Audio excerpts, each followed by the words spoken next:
সুদীর্ঘ 15.5 বছর আওয়ামী ফ্যাসিবাদের বিরুদ্ধে অব্যাহত লড়াই, সংগ্রাম এবং রাজনৈতিক জনগোষ্ঠী ও আপামর ছাত্র জনতার আত্মত্যাগ ও কোরবানির মাধ্যমে একটি ফ্যাসিবাদ মুক্ত বাংলাদেশ আমরা পেয়েছি। বাংলাদেশের ছাত্র জনতার বুকে নির্বিচারে গুলি চালিয়ে এদেশের জনগণকে হত্যা করে খুনি হাসিনা ভারতে পালিয়ে যাওয়ার মধ্য দিয়ে বাংলাদেশের মানুষ আওয়ামী ফ্যাসিবাদী শাসন থেকে মুক্তি পেলেও ছাত্র জনতার চূড়ান্ত মুক্তি আজও অর্জিত হয়নি। আপনারা জানেন, গণ অভ্যুত্থানের মধ্য দিয়ে প্রফেসর ডক্টর মোহাম্মদ ইউনূসের নেতৃত্বে যে সরকার গঠিত হয়েছে, সেই সরকারের কাছে আমাদের প্রত্যাশা ছিল সরকার দায়িত্ব নেওয়ার পরপরই আহতদের সর্বোচ্চ চিকিৎসা নিশ্চিতকরণ, একটি পূর্ণাঙ্গ শহীদ তালিকা প্রণয়ন, ডিএনএ প্রোফাইলিংয়ের মাধ্যমে রায়ের বাজার গণকবরে কবরস্থ সকল অশনাক্তকৃত শহীদদের লাশ শনাক্ত করে শহীদ পরিবারের সদস্যদের কাছে ফিরিয়ে দেওয়া এবং আহত ও শহীদ পরিবারের সদস্যদেরকে অর্থনৈতিকভাবে স্বাবলম্বী করে তুলতে কার্যকর পদক্ষেপ নেবে। পাশাপাশি গত 15.5 বছর ধরে অব্যাহতভাবে গুম, খুন, গুপ্ত হত্যা, বিচারিক হত্যাকাণ্ড, প্রহসনমূলক নির্বাচনের মাধ্যমে মানুষের ভোটাধিকার কেড়ে নেওয়া ও জুলাইয়ে গণহত্যা চালানোর দায়ে ফ্যাসিস্ট দল হিসেবে আওয়ামী লীগ এবং এই অপরাধগুলোর সাথে জড়িত প্রত্যেককে বিচারের মুখোমুখি করতে সরকার দৃশ্যমান ও কার্যকর পদক্ষেপ গ্রহণ করবে বলে গণ অভ্যুত্থানের ফলে গঠিত সরকারের কাছে দেশের আপামর ছাত্র জনতার প্রত্যাশা ছিল। গণ অভ্যুত্থানের পরে দায়িত্ব নেয়া এই সরকারের কাছে জনগণের আরও প্রত্যাশা ছিল ছাত্র জনতার আত্মত্যাগ ও কোরবানির দ্বারা এই দেশের আপামর ছাত্র জনতার মধ্যে যে নতুন বাংলাদেশের প্রত্যাশা তৈরি হয়েছে, সেই প্রত্যাশার একটি রাষ্ট্রীয় দলিল হবে জুলাই ঘোষণাপত্র। কিন্তু জাতি হিসেবে আমরা একই সাথে লজ্জিত ও আশাহত হয়েছে এজন্য যে গণ অভ্যুত্থানের মাধ্যমে দায়িত্ব নেওয়া সরকার এর কোনো কার্যকর উদ্যোগ এখন পর্যন্ত নিতে ব্যর্থ হয়েছে। সরকার ইতিপূর্বে জানুয়ারি মাসে ঘোষণাপত্র দেওয়ার কথা বলার পরেও পরবর্তীতে এই নিয়ে আর কোনো উদ্যোগ গ্রহণ করেনি। একই সাথে আপনারা জানেন, রাজপথে যে আন্দোলন হয়েছে গত মে মাসে 9-10 তারিখে, 10 তারিখে সরকারের কাছ থেকে প্রজ্ঞাপন আসে যে 30 কার্যদিবসের মধ্যে তারা জুলাই ঘোষণাপত্র দিবেন। কিন্তু আমরা দেখতে পেয়েছি সরকারের নিজেরই এই বেঁধে দেয়া সময় মেনটেন করার সরকারের পক্ষ থেকে তেমন কোনো পদক্ষেপ নেওয়া হয়নি এবং একই সাথে কেন তারা পারেননি ঘোষণাপত্র দিতে, যেহেতু 30 কার্যদিবস শেষ হয়েছে 25শে জুন 2025 তারিখে, কেন তারা এই কার্যদিবসের মধ্যে জুলাই ঘোষণাপত্র দিতে পারেননি সেই ব্যাপারে জাতির কাছে তারা এমনকি সাধারণ ব্যাখ্যাটুকু পর্যন্ত দেননি। সরকারের এই যে নীরবতা, ঘোষিত সময়সীমার মধ্যে ঘোষণাপত্র না দিতে পারা, এই ব্যাপারে ইউনাইটেড পিপলস বাংলাদেশ বাংলাদেশ বিশ্বাস করে এই আচরণ বাংলাদেশের মানুষ, জুলাইয়ের শহীদ ও আহত যোদ্ধা এবং সর্বোপরি গণ অভ্যুত্থানের আকাঙ্ক্ষার প্রতি অমর্যাদাকর। আমরা আজকের সংবাদ সম্মেলন থেকে সরকারের কাছ থেকে সুস্পষ্টভাবে এর কারণ দাবি করছি। পাশাপাশি আজকের সংবাদ সম্মেলন থেকে আমরা একথা স্পষ্টভাবে জানিয়ে দিতে চাই, জুলাই ঘোষণাপত্র কোনো প্রাইভেট ইনিশিয়েটিভ হতে পারে না, এটি একটি রাষ্ট্রীয় দলিল। ফলে জুলাইয়ের ঘোষণাপত্র অবশ্যই সরকারকে দিতে হবে। এর ব্যত্যয় হলে জুলাইয়ের ছাত্র জনতা প্রয়োজনে আবারও রাজপথে নেমে এসে সকল রাজনৈতিক দল, মত ও জুলাইয়ের অংশীজনকে সাথে নিয়ে সরকারের কাছ থেকেই জুলাইয়ের ঘোষণাপত্র আদায় করে নেবে ইনশাআল্লাহ। জুলাই গণ অভ্যুত্থান যেহেতু স্বাধীনতার পরে বাংলাদেশের ইতিহাসের সবচেয়ে বড় রাজনৈতিক ঘটনা এবং একটি অভূতপূর্ব গণ অভ্যুত্থানের মধ্য দিয়ে যেহেতু 36 জুলাই বাংলাদেশের আপামর ছাত্র জনতা একটি স্বৈরাচারী ফ্যাসিস্ট সরকারকে ক্ষমতাচ্যুত করে ভারতে পালিয়ে যেতে বাধ্য করেছে এবং ইউনাইটেড পিপলস বাংলাদেশ এই গণ অভ্যুত্থানের মধ্য দিয়ে গড়ে ওঠা অভ্যুত্থানে নেতৃত্ব দান ও অংশগ্রহণকারী তরুণদের একটি রাজনৈতিক উদ্যোগ, তাই বাংলাদেশের মানুষের জীবনে এই ঐতিহাসিক অর্জনকে গোটা 36 দিন ধরেই নানাভাবে স্মরণ ও উদযাপন করবে ইউনাইটেড পিপলস বাংলাদেশ। 36 দিনব্যাপী আমাদের এই কর্মসূচির কেন্দ্রে থাকবে শহীদদের রাষ্ট্রীয় স্বীকৃতি, আহতদের সুচিকিৎসা নিশ্চিতকরণ, শহীদ পরিবার ও আহত যোদ্ধাদের অর্থনৈতিকভাবে স্বাবলম্বী করে তোলার রাষ্ট্রীয় উদ্যোগের দাবি, গণকবরে অশনাক্তকৃত শহীদদের লাশ ডিএনএ প্রোফাইলিংয়ের মাধ্যমে শনাক্ত করে শহীদ পরিবারের সদস্যদের কাছে ফিরিয়ে দেওয়া, ফ্যাসিস্ট দল হিসেবে আওয়ামী লীগের বিচার, গুম, খুন, গণহত্যার সাথে জড়িতদেরকে বিচারের মুখোমুখি করা এবং জুলাইয়ের ঘোষণাপত্র আদায়। এই লক্ষ্যকে সামনে রেখে ইউনাইটেড পিপলস বাংলাদেশ 1 জুলাই থেকে 36 জুলাই পর্যন্ত নিম্নোক্ত কর্মসূচি ঘোষণা করেছে। 1 জুলাই থেকে 36 জুলাই পর্যন্ত দেশব্যাপী গণসংযোগ চলবে। 4 জুলাই বরিশাল বিভাগীয় গণসংযোগ, 5 জুলাই রংপুর বিভাগীয় গণসংযোগ, 11 জুলাই চট্টগ্রাম বিভাগীয় গণসংযোগ, 12 জুলাই সিলেট বিভাগীয় গণসংযোগ, 15 জুলাই নারী শিক্ষার্থীদের প্রতিরোধ স্মরণ, 16 জুলাই দোয়া ও শহীদদের কবর জিয়ারত, 18 জুলাই বেসরকারি বিশ্ববিদ্যালয়ের শিক্ষার্থীদের প্রতিরোধ স্মরণ, 19 জুলাই রাজশাহী বিভাগীয় গণসংযোগ, 18 জুলাই খুলনা বিভাগীয় গণসংযোগ, 19 জুলাই রাজশাহী বিভাগীয় গণসংযোগ, 19 জুলাই মাদ্রাসা শিক্ষার্থীদের প্রতিরোধ স্মরণ, 20 জুলাই মেহনতি মানুষের প্রতিরোধ স্মরণ, 25 জুলাই ময়মনসিংহ বিভাগীয় গণসংযোগ, 26 জুলাই ঢাকা বিভাগীয় গণসংযোগ, 1 আগস্ট জুলাই ঘোষণাপত্রের দাবিতে বিক্ষোভ মিছিল, 3 আগস্ট হাসিনা পতনের এক দফা দাবি স্মরণ, 5 আগস্ট গণ অভ্যুত্থান ও নতুন বাংলাদেশ দিবস উদযাপন।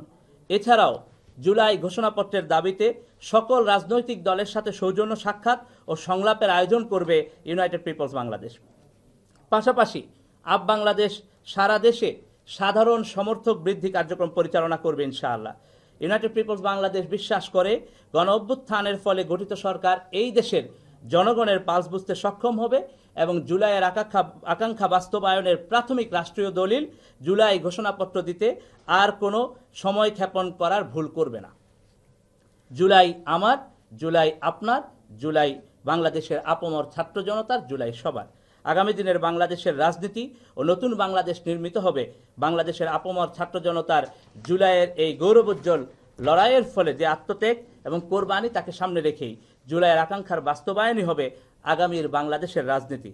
আজকের এই সংবাদ সম্মেলনে উপস্থিত হয়ে আমাদের কথাগুলো সারা দেশের মানুষের কাছে পৌঁছে দেওয়ার জন্য সাংবাদিক বন্ধুদেরকে ধন্যবাদ ও কৃতজ্ঞতা জানিয়ে এবং জুলাইয়ের আকাঙ্ক্ষা বাস্তবায়নে বাংলাদেশের সকল মানুষকে ইউনাইটেড পিপলস বাংলাদেশ আপ বাংলাদেশের পাশে থেকে এই লড়াই অব্যাহত রাখার উদাত্ত আহ্বান জানিয়ে আজকের সংবাদ সম্মেলন এখানে শেষ করছি। আল্লাহ হাফেজ। বাংলাদেশ জিন্দাবাদ। ভাই একটা প্রশ্ন করি, বিষয়টা হচ্ছে আমাদের একটা ঘোষণা 71 আছে। এখন আপনারা আপ বাংলাদেশ জুলাই ঘোষণা বলতে আসলে কি চাচ্ছেন? সেটা কি 71 কে ছাপিয়ে 24 এরকম একটা ঘোষণাপত্র আসবে কি সেটা আসলে? জি, আমরা জুলাই ঘোষণাপত্র নিয়ে গত এই মাস এবং মে মাস ধরেই সারা বাংলাদেশে জুলাইয়ের আন্দোলনে যারা অংশগ্রহণ করেছেন তাদের কথা শুনেছি। আমরা প্রবাসীদের কথা শুনেছি, নারীদের কথা শুনেছি, শহীদ ও আহত পরিবারের কথা শুনেছি, নানা পর্যায়ের স্টেক হোল্ডারদের সাথে আমরা কথা বলেছি এবং জেলায় জেলায় আমরা সফর করেছি, মত বিনিময় করেছি যে ওনারা জুলাইয়ের আকাঙ্ক্ষার মধ্যে কি জিনিসগুলো চান। দেখেন, বাংলাদেশে এত বড় একটা গণ অভ্যুত্থান ঘটেছে এবং এইখানে আপামর ছাত্র জনতা, হেলিকপ্টার থেকে গুলি এসেছে, পুলিশ র্যাব থেকে গুলি এসেছে, নির্বিচারের এই গুলির সামনেও জনগণ তার জীবনকে দিতে প্রস্তুত ছিল। কি কারণে? কারণ বাংলাদেশে একটা ফেসিবাদী শাসন ব্যবস্থা প্রতিষ্ঠিত ছিল, বাংলাদেশে আধিপত্যবাদী ছায়া ছিল, বাংলাদেশের মানুষ ফেসিবাদ এবং আধিপত্যবাদের বিরুদ্ধে লড়াই করেছে। এই যে আত্মত্যাগ, এই আত্মত্যাগের একটা স্বীকৃতি প্রয়োজন। এই গণ অভ্যুত্থানের ফলে যে সরকার তৈরি হয়েছে সেই সরকারেরই তো স্বীকৃতি এই গণ অভ্যুত্থান, এই ম্যান্ডেট এই গণ অভ্যুত্থান। সুতরাং এই স্বীকৃতি লাগবে। সেই ঘোষণাপত্রে এই গণ অভ্যুত্থানের স্বীকৃতি এবং জুলাইয়ের যারা যোদ্ধা সারা বাংলাদেশের বিভিন্ন প্রান্তরে দেশের আপামর ছাত্র জনতা যে নেমে এসেছে তাদের নিরাপত্তার গ্যারান্টি লাগবে। এবং আমরা যে কথাগুলো বলেছি এখানে, শহীদ আহতদের ক্ষেত্রে শহীদ পরিবার এবং আহতদের চিকিৎসা, তাদের পুনর্বাসন, রাষ্ট্রীয় মর্যাদার প্রশ্ন, এ ব্যাপারগুলো সেটেলমেন্ট লাগবে। বিচারের প্রশ্নে বাংলাদেশে দীর্ঘ 15.5 বছর ধরে যে গুম খুন হত্যা চলেছে এবং যেভাবে করে লুটপাট হয়েছে, এর ব্যাপারে বিচারের প্রশ্নে একটা রাজনৈতিক ঐকমত্য লাগবে। সুতরাং জুলাইয়ের ঘোষণাপত্র মূলত এই গণ অভ্যুত্থানের স্বীকৃতিপত্র এবং এই ঘোষণাপত্রের মধ্য দিয়ে গণ অভ্যুত্থানে যে আকাঙ্ক্ষা তৈরি হয়েছে ফেসিবাদ এবং আধিপত্যবাদের বিরুদ্ধে, সেই আকাঙ্ক্ষাকে ধারণ করে সেই ঘোষণাপত্র তৈরি হবে। আমি আপনার একটা স্ট্যাটাস গতকালকে বা পরশু দেখেছি, বাংলাদেশে যে পিআর সিস্টেম নিয়ে ইসলামী দলগুলো খুব হইচই করছে। এই পিআর সিস্টেমের মাধ্যমে বাংলাদেশে হিন্দু মুসলিম অর্থাৎ একটা পলিটিক্যাল সিদ্ধান্ত কিন্তু আজকের জন্য নেওয়া হয়, 500 বছর 200 বছর 100 বছর পর্যন্ত এটার একটা ভ্যালিডিটি বা এটা পথ তৈরি হয়। এখন যে পিআর সিস্টেম দিয়ে যে দাবি তোলা হচ্ছে, এই পিআর সিস্টেম আগামী দিনে হিন্দু মুসলিম বিভেদকে প্রকট করে তুলবে কিনা আপনি কি মনে করেন? দেখেন, পিআর সিস্টেমের ব্যাপারে আমাদের ভাবনাটা আমরা স্পষ্ট বলেছি। আমরা মনে করি যে নিম্নকক্ষে বর্তমানে যে পদ্ধতি প্রচলিত আছে সেই পদ্ধতিতে নির্বাচন বাংলাদেশের সরকারকে স্থিতিশীল করা এর জন্য জরুরি, কিন্তু একটা উচ্চকক্ষ লাগবে, যে উচ্চকক্ষে মূলত পিআর সিস্টেমের মধ্য দিয়ে উচ্চকক্ষের সদস্যগণ মনোনীত হবে। সো এই যে উচ্চকক্ষ থাকলে কি হবে, উচ্চকক্ষ থাকলে উচ্চকক্ষ এবং নিম্নকক্ষের মধ্যে একটা ব্যালেন্স তৈরি হবে, অর্থাৎ রাষ্ট্রের গুরুত্বপূর্ণ সাংবিধানিক প্রতিষ্ঠানগুলোতে যে নিয়োগ, সেই নিয়োগ নিয়ে কিন্তু আলাপ আলোচনা চলতেছে। সো এটা কোথায় হবে, কিভাবে করে এইটাকে ঠিক রেখে রাষ্ট্রটাকে স্টেবল করা যায়, মেইন কনসার্ন তো এইটা। আমরা তো ভয় পাচ্ছি কারণ দীর্ঘ একটা ফ্যাসিবাদী শাসন আমাদের উপর এমনভাবে চেপে বসেছিল এবং রাষ্ট্রীয় প্রতিষ্ঠানগুলোকে ধ্বংস করে দিয়েছে দলীয়করণের মধ্য দিয়ে এবং একটা ফ্যাসিবাদের মধ্য দিয়ে। সুতরাং এই ভয় থেকেই আমাদের একটা আশঙ্কা তৈরি হয়েছে যে এই প্রত্যেকটা প্রতিষ্ঠানকে কিভাবে শক্তিশালী করা যায় এবং নিরপেক্ষ পেশাদারিত্বের মধ্যে নিয়ে আসা যায়। তো সেই জায়গা থেকে আমরা মনে করি যে উচ্চকক্ষ তৈরি করে সেখানে প্রপোর্শনেট বেসিসে করলে সমস্ত চিন্তাগুলোর সমন্বয় ঘটবে এবং সেইখান থেকে জাতি দিক নির্দেশনামূলক অনেকগুলো ব্যাপার পাবে। সো এইটা হলো আমাদের দৃষ্টিভঙ্গি। সেটা ক্যালকুলেট করবে কিভাবে? আপনারা সেটা বলছেন, উচ্চকক্ষে সেটাকে ক্যালকুলেট করবে কিভাবে? আপনি কি সংসদ সদস্যের ভিত্তিতে? না, আমরা বলতেছি প্রাপ্ত ভোটের ভিত্তিতে। আমরা নিম্নকক্ষের সংসদ সদস্য যেটা ওই অনুপাতে না, আমরা বলতেছি প্রাপ্ত ভোটে প্রত্যেকটি দল যে প্রাপ্ত ভোট পাবে ওই অনুপাতে উচ্চকক্ষের। একটা প্রশ্ন ছিল, সেটা হচ্ছে যে আপনার মুক্তিযুদ্ধের পরেও দেখা গেছে একটা কোটা সিস্টেম চালু হয়েছিল, পরবর্তীতে ওইটা সন্তান থেকে নাতি পুতি তার ঘরের পুতিও চলে গেছে। এখন আবার এই কোটার বিরুদ্ধে আন্দোলন করে এত বড় একটা অভ্যুত্থান ঘটার পরে এখন আবার বিভিন্ন জায়গায় কোটায় আসতেছে এবং এটা যে আসলে পরবর্তীতে সন্তান বা তাদের নাতি পুতি এই দিয়ে যাবে না, এই ব্যাপারটাতে আসলে আপনাদের মন্তব্য? জাতি মূলত দীর্ঘদিন ধরে চলা কোঠা প্রথার কারণে পুরো জাতি কিন্তু একটা ডিসক্রিমিনেশন ফিল করেছে এবং আমরা দেখেছি যে কোটার পরিমাণটা এত বেশি ছিল, আপনারা সবাই জানেন, যাতে করে পুরো জাতির একটা বড় অংশ প্রত্যেকটা জায়গায় অপরচুনিটি পাওয়ার ক্ষেত্রে মনে হয়েছে যে তাদের অপরচুনিটি কম। খুব স্পষ্টভাবে এটা আমাদের সামনে হাজির ছিল।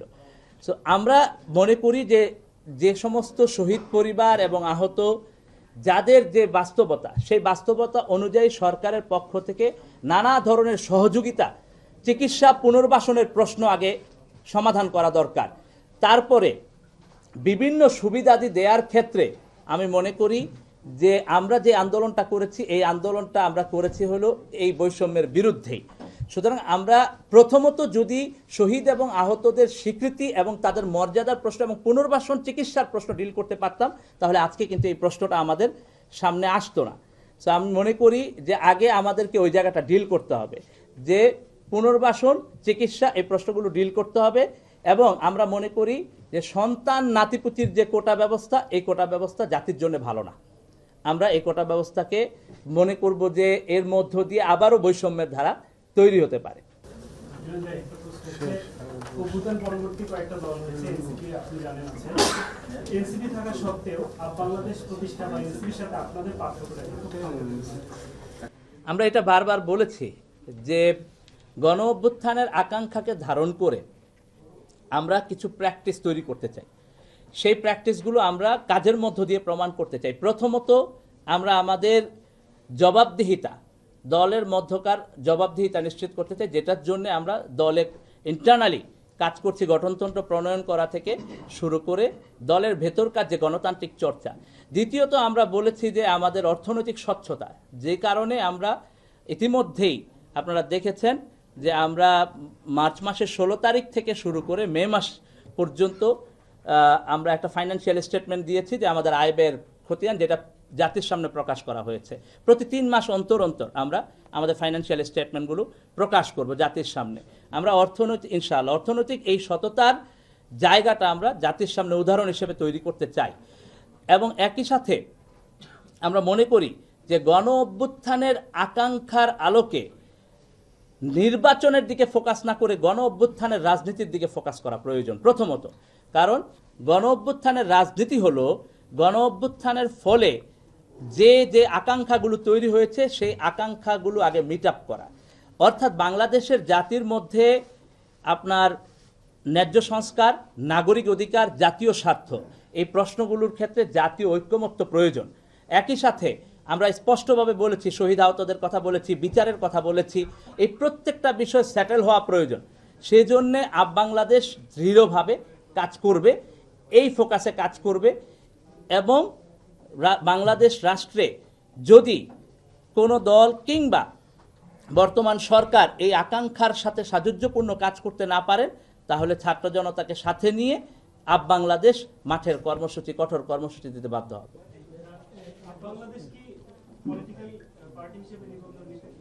আপ বাংলাদেশ এই মুহূর্তে পলিটিক্যাল প্ল্যাটফর্ম হিসেবে কাজ করতেছে এবং আমাদের এই কাজের ধারাবাহিকতার মধ্য দিয়েই আমরা সাধারণ জনগণের কাছ থেকে, ছাত্র জনতার কাছ থেকে রেসপন্স পাচ্ছি। আশা করি সামনের দিনে আমরা জুলাইয়ের ইস্যুগুলো, গণ অভ্যুত্থানের রাজনীতিটা করতে পারলে পরবর্তীতে আমরা এই চিন্তা করব। আমরা রেজিস্ট্রেশনের জন্য আবেদনের এখন করি নাই এবং সেই সময়সীমাও নেই। নাহিন ভাই তো আপনার নাম না? আমি নামটা ভুলে গেছি।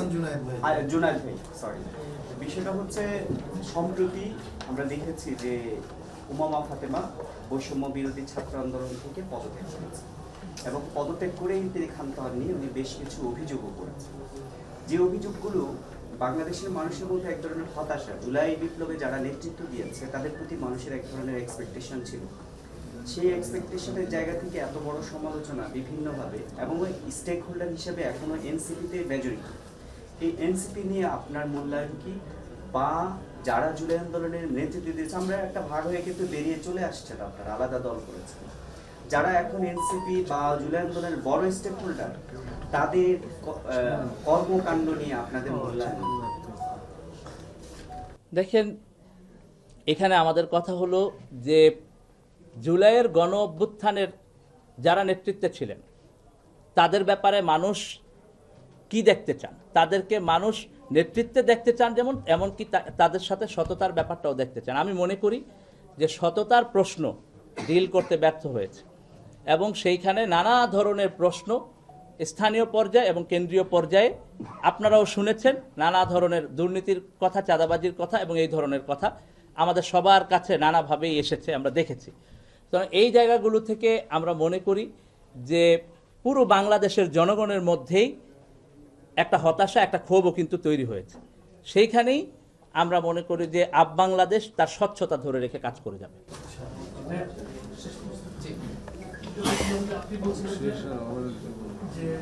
জুলাই ঘোষণাপত্র রাষ্ট্রীয় ঘোষণা করতে হবে। গতকাল যে এনসিপির যে আহ্বায়ক নাহিদ ইসলাম কিন্তু বলেছেন যে যেহেতু সরকার নির্দিষ্ট সময় দিতে পারে নাই, এই জন্য 3 আগস্ট তারা নিজেরাই ইস্তেহার পাঠ করবে এবং ঘোষণা করবে। এই বিষয়টা আপনি কিভাবে দেখেন? আমরা মনে করি জুলাই ঘোষণাপত্র কোনো ব্যক্তিগত বা দলীয় উদ্যোগ নয়। জুলাই ঘোষণাপত্র এই রাষ্ট্রের উদ্যোগ। নাহিদ ইসলাম সহ সবাইকে অনুরোধ করব, যদি এই সরকার ব্যর্থ হয় তাহলে আসেন আমরা একসাথে আবার আন্দোলনে নাম, এবং জুলাই ঘোষণাপত্র আমাদেরকে আদায় করতে হবে। আমরা গণ অভ্যুত্থানের সঙ্গী, আমরা একসাথে এই লড়াইটা করেছি। জুলাইয়ের ঘোষণাপত্র আদায়ে জুলাইয়ের গণ অভ্যুত্থানের সকল সঙ্গীকে সাথে নিয়ে আবারও আমরা রাজপথে নেমে আদায় করতে বাধ্য করব সরকার।